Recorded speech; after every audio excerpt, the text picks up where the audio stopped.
Ganito lang magpalit ng pangalan sa Facebook page. Click natin dito. Punta tayo dito sa my page natin.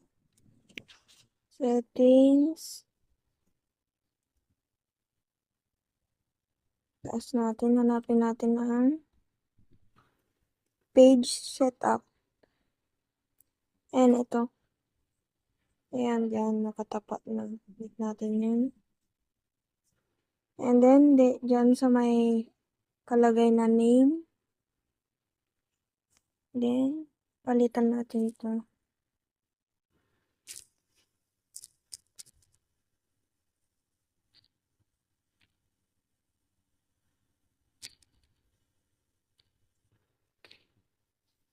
Then, dire-review name natin.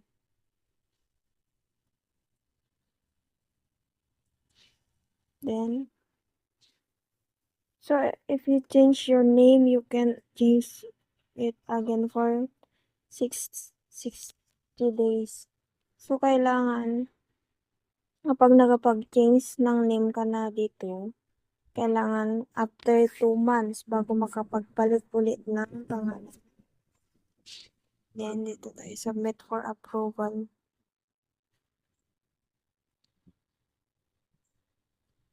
Then, naka-permanent kasi yung account ko.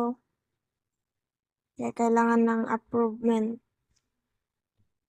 Use passkey. Gagamitin natin to.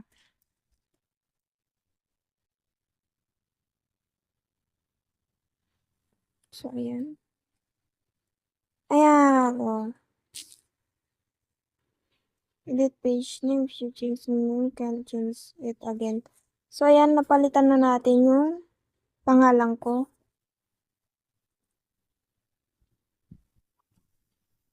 So, eto na. Napalitan na natin ang pangalan. Ito na siya.